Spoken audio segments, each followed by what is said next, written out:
So you guys, not everybody's gonna like this video. It's about dogs, pit bulls in particular. I don't know if you heard about the man who was mauled to death in Compton by the pit bulls he was breeding, but when he was feeding them, but they found his body mangled and tangled inside of the one of the kennels, and his girlfriend was like basically like on top of one of the fence, scaling one of the fences, trying to get away and get on the other side of the fence where the firefighters were and police and everything, where they were answering the scene or responding to the scene or what have you. And it's just crazy to me because it's just like this. Number one, I'm already opposed to breeding. I don't believe in that shit. I don't think that anything, whether it's a horse, a dog, God did not put us here so that we could go facilitate someone else's sexual organs. And we really seem to have a problem with sex and just sex. Like this world really, I wasn't really trying to even take it to this level, in this direction, this video. I was really just going to talk about how, we live in a very unsafe society, because there are so many pit bulls around, and the dog next door can kill you, and you're just supposed to be okay with that. That's really what's going on. And I'll talk about that in a second, but I want to follow this path because it really is something. Like, we are really obsessed with sex.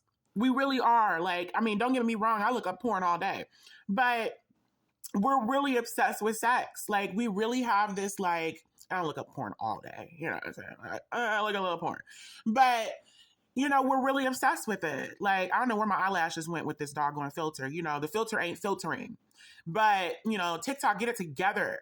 Shit, y'all even give us the ghetto filters. You don't show our content nowhere. Then you give us the ghetto ass filters. Anyway, what do you call it? And you all can see why I have a filter on. Look at these doggone eyebrows and you can see enough. But it's just crazy. Like, we're really obsessed with sex. We're obsessed with controlling the sex of animals. There are many people who are into bestiality. We're into, when I say controlling the sex of animals, I'm talking about breeding. I'm talking about spading and neutering. Anything imaginable. You know what I'm saying? We are so obsessed with this stuff. We're obsessed with humans and sex. We're obsessed with what someone's gender orientation is, or what their gender identity is, or what their sexual orientation is. Are you gay? Are you straight? Are you bi? Oh, that means you're gay. Oh, are you pan?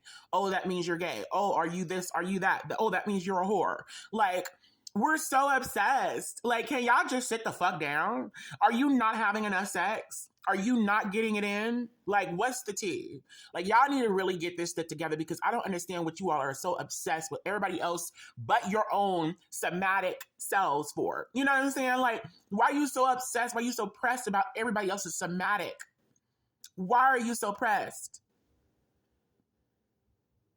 It's ridiculous to me. But I was also obviously going to say, mainly going to say, how ridiculous this is. Like, we live in a society where, people continuously, for years now, people have been saying that I'm crazy for thinking that, what a lot of people think that, pit bulls should be banned. And it's like, y'all made them hoes in the first fucking place. So you want us to feel bad for something you made?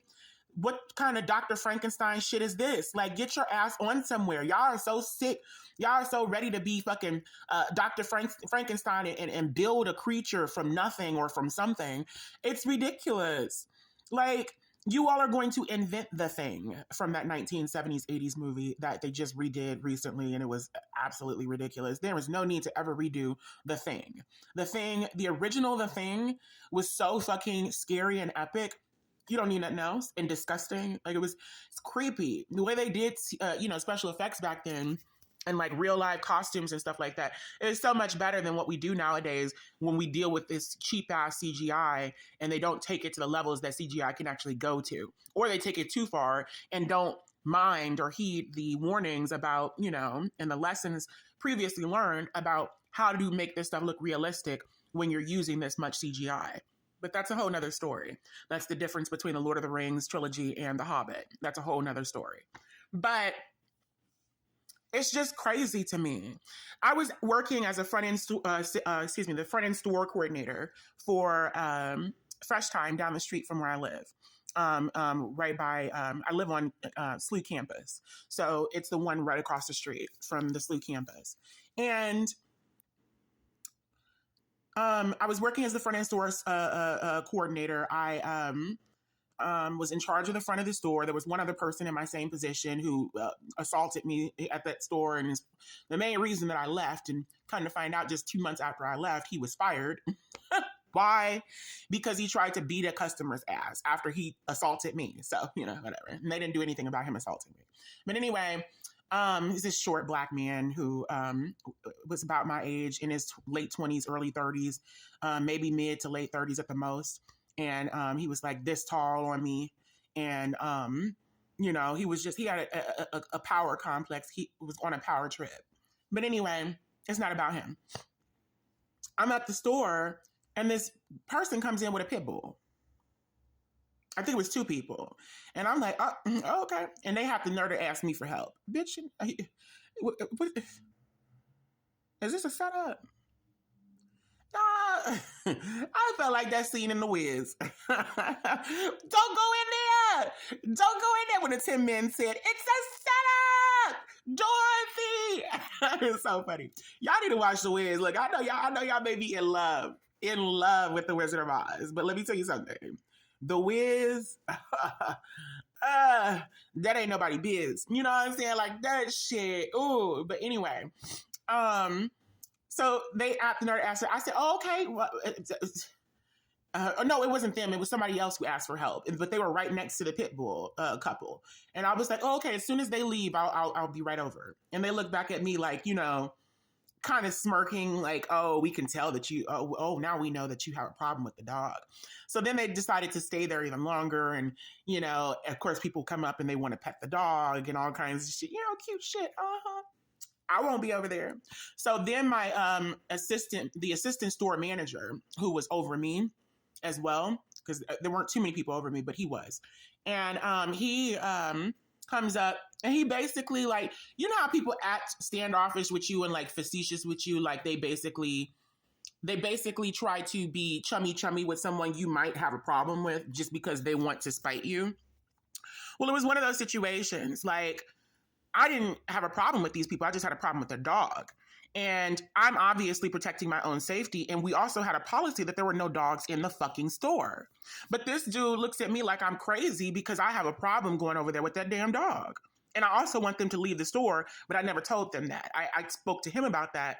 And I asked him, are they even supposed to have a dog in the store? He's like, yeah, no, it's not really supposed to happen, but they're already in here, whatever. I was like, okay. So he basically kind of questioned me about, in front of them, like, oh, you're not going to come over and help them because of the dog, or help this other person because of the dog? And I was like, no, I will wait until the dog is gone, until the coast is cleared. And I said, I don't think we're supposed to have dogs in here anyway.